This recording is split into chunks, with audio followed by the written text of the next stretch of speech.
सद्गुरु साईनाथ महाराज की जय.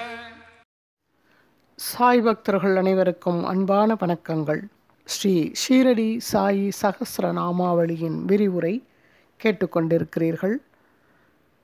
தொடர்ந்து 261வது நாமாவளி காலாக்னி சத்ருச க்ரோதாய நமக. யுக முடிவில் ஏற்படும் ஊழித்தீ போன்ற கோபம் படைத்தவருக்கு நமஸ்காரம். மகான்களின் கோபம் மக்களுக்கு மங்களத்தையே விளைவிக்கும்.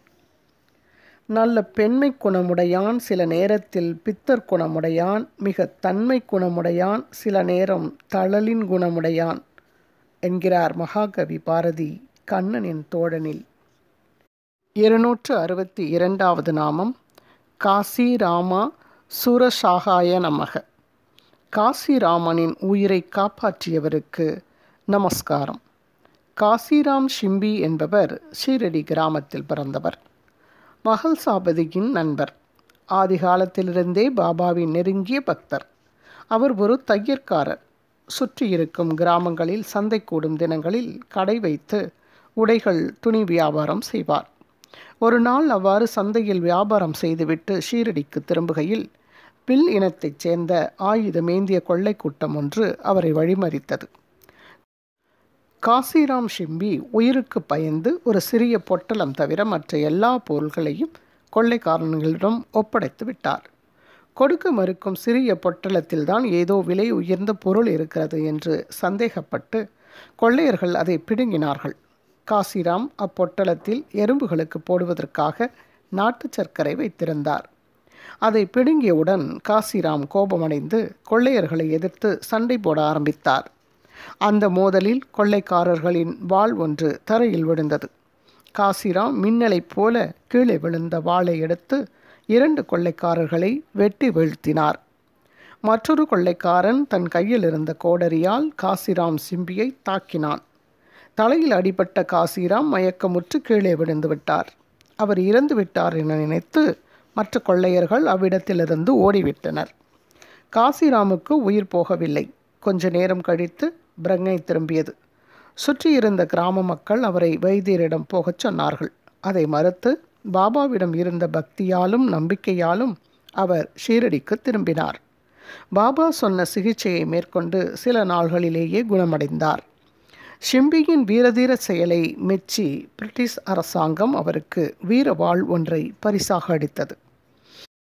காசிராமுக்கும் கொள்ளையர்களுக்கும் சண்டை நடந்து கொண்டிருந்த சமயத்தில் பாபா மசூதியில் ஆ ஊ என்று சத்தம் போட்டுக்கொண்டும், கண்ணா பின்னாவென்று ஏசிக்கொண்டும், லபோ லபோ என்று வாயிலடித்து கொண்டும் பெரிய ரகளை செய்தார். சுற்றியிருந்த பக்தர்கள், பக்தன் எவனோ பெரிய ஆபத்தில் மாட்டிக்கொண்டிருக்கிறான், அவனை காப்பாற்றவே இந்த ஆவேசம் என்று ஊகித்தனர். பாபாவின் அருளின்றி பில் கொள்ளை கூட்டத்தாரிடமிருந்து தப்பிக்க இயலுமோ? 263வது நாமம் கீர்த்தி வியாப்த திகந்தாய நமக. தொடுவானம் வரை பரவிய கீர்த்தியுடையவருக்கு நமஸ்காரம். 264வது நாமம் குப்னி வீத கலேபராய நமக. உடலில் குப்னி அணிந்தவருக்கு நமஸ்காரம். குப்னி என்பது ஒரு நீண்ட அங்கி. அதற்கு மராட்டியில் கஃப்னி என்று பெயர். எளிய குளிர் பிரதேசத்திற்கு ஏற்ற உடை. வட இந்தியாவில் துறவிகள் அணிவர். 265வது நாமம் கும்பாராக்னி சிசு திராத்ரே நமக. தீயில் விழுந்த சிறு குழந்தையை காப்பாற்றியவருக்கு நமஸ்காரம். இந்த நிகழ்ச்சியை பாபாவின் எழுதுகோளான தெய்வ திரு கோவிந்த ரகுநாத தபோல்கரின் பேனா எப்படி வர்ணித்திருக்கிறது என்று பார்ப்போம். கதை கேட்பவர்களுக்கு நிவேதனமாக பாபாவின் தயை ஒழுகும் சுவாபத்தையும் எங்கும் நிறைந்த இயல்பையும் எடுத்துக்காட்டுமாறு இந்த சந்தர்ப்பத்தில் புனிதமான கதை ஒன்று சொல்லுகிறேன். 1910ஆம் ஆண்டு தீபாவளி பண்டிகைக்கு முன்னால் தனத்திரியோதசி அன்று பாபா துணியினுள் விறகுகளை போட்டுக்கொண்டு ஆசுவாசமாக உட்கார்ந்து கொண்டிருந்தார். திடீரென்று பார்த்தால் கொழுந்து வெட்டு பெரிதாக எரிந்து கொண்டிருந்த துணியின் தீயில் பாபாவினுடைய கை செருகப்பட்டிருந்தது. பாபா நிச்சிந்தையாகத்தான் இருந்தார். கை என்னவோ கடுமையாக கருகி போய்விட்டது. அவருடைய தொண்டரான மாதவ் இதை உடனே கவனித்தார். அருகில் இருந்த மாதவராவ் தேஷ்பாண்டேவும் இதை பார்த்துவிட்டு உடனே பாபாவை நோக்கி ஓடினார்.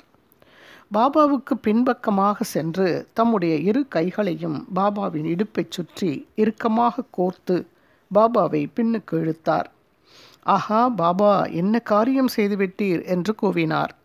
இக்கூவலை கேட்ட பாபா மோன நிலையிலிருந்து திரும்பி, ஓ ஷாமா, உனக்கு தெரியுமா, ஒரு குழந்தை அதன் தாயினுடைய கையிலிருந்து திடீரென்று நழுவி கொல்லனுடைய உலைக்களத்தில் விழுந்துவிட்டது. தன் கணவன் சத்தம் போட்டதை கேட்ட அவள் பயந்து நடுங்கி துருத்தியை வேகமாக குழந்தையை கையிடுக்கில் வைத்து கொண்டே இயக்கினாள். அவ்வாறு செய்யும்போது அவளையும் அறியாமல் கையில் இடுக்கிக் கொண்டிருந்த குழந்தையை மறந்துவிட்டாள்.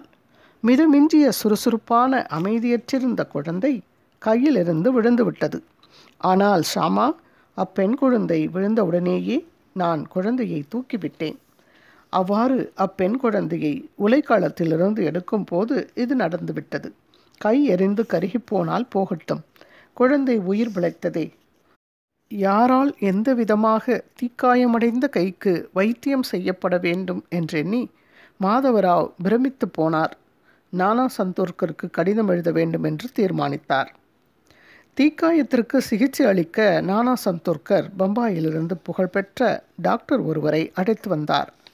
ஆனால் பாபா அந்த டாக்டரை தம்மை தொடவும் அனுமதிக்கவில்லை. அணுக்கத் தொண்டரான பாகோஜி ஷிண்டே தினமும் நெய்தடவி கட்டுப்போட்டு சிகிச்சை செய்தார். தீயினால் ஏற்பட்ட புண் சில நாள்களில் ஆறிவிட்டது. புண் ஆறிய பிறகும் கடைசி வரை இச்சிகிச்சை தொடர்ந்தது. பாகோஜி ஷிண்டே ஒரு குஷ்டரோகி. உடம்பு முழுவதும் சீழ் பிடித்து துர்நாற்றம் அடித்த நிலை. பாகோஜியின் மீதிருந்த அளவற்ற கருணையினால் அவரை தமக்கு சேவை செய்ய அனுமதித்ததன் மூலமாக ஊழ்வினை பயனாகிய குஷ்டரோகத்தை தடுத்து நிறுத்தினார் பாபா. பாபாவின் கருணைக்கு நிகர் அவருடைய லீலைகள்தாம். 266வது நாமம் குஷ்டரோக நிவாரகாய நமக. குஷ்டரோகத்தை நிவாரணம் செய்தவருக்கு நமஸ்காரம். பாகோஜி ஷிண்டே பாபாவுக்கு அணுக்கத் தொண்டர். முழு நேர வேலைக்காரனைப் போல பாபாவுக்கு தொண்டு செய்தார். பாபா தினமும் லிண்டி தோட்டத்திற்கு சென்றபோதும் வேறு எங்கு சென்றபோதும் குடைபிடித்து கொண்டு பாபாவின் பின்னாலேயே சென்றார். பாபா ஜீவிதமாக இருந்தபோது எடுக்கப்பட்ட புகைப்படங்களில் ஒன்றில் பாகோஜி குடைபிடித்து கொண்டு செல்வதை காணலாம். அப்படத்தில் பாபாவுக்கு இடப்புறம் நிற்பவர் சமாதி மந்திர் கட்டிய தெய்வ திரு கோபால் ராவ். வலப்புறத்தில் தெய்வ திரு நானா சாஹேப் நிமோன்கர். புகைப்படம் 1916ஆம் ஆண்டு எடுக்கப்பட்டதாக இருக்கலாம். பாகோஜி ஷிண்டே ஒரு குஷ்டரோகி. குஷ்டரோகத்தை தடுத்து நிறுத்தி அனுகிரகம் செய்தார் பாபா. விவரம் கடந்த நாமத்தின் விரிவுரையில் காணலாம். 267வது நாமம் கூடஸ்தாய நமக. ஜீவசாட்சியாக இதயத்தில் உறையும் ஈஸ்வரனுக்கு நமஸ்காரம். கூடம் என்பது சம்மட்டி அடிக்கல். அதன் மேல் அடிக்கப்படும் இரும்பு பல உருவங்களை அடையினும் அடிக்கல் உருவம் மாறாது. அதுபோல அசையாது நிற்பவன் கூடஸ்தன். கூடம் என்பது மலை உச்சியையும் குறிக்கும். அந்த ஓமையும் கொள்ளலாம். 268வது நாமம் கிருதஜ்ஞாய நமக. நன்றியுள்ளவருக்கு நமஸ்காரம். எந்நன்றி கொன்றார்க்கும் உய்வுண்டாம் உய்வில்லை, செய் நன்றி கொன்ற மகர்க்கு. வள்ளுவனின் வாக்கு. எந்த அறத்தை அழித்தவர்க்கும் தப்பி பிழைக்க வழி உண்டாகும். ஒருவர் செய்த உதவியை மறந்து அழித்தவனுக்கு உய்வில்லை என்கிறார் டாக்டர் மு. வரதராசனார் குரலுக்கு தெளிவுரையாக. அந்த குக்கிராமத்திலும் சிலர் இயற்கையாகவே தயையுள்ளம் கொண்டவர்களாகவும் பாக்கியவான்களாகவும் இருந்தனர்.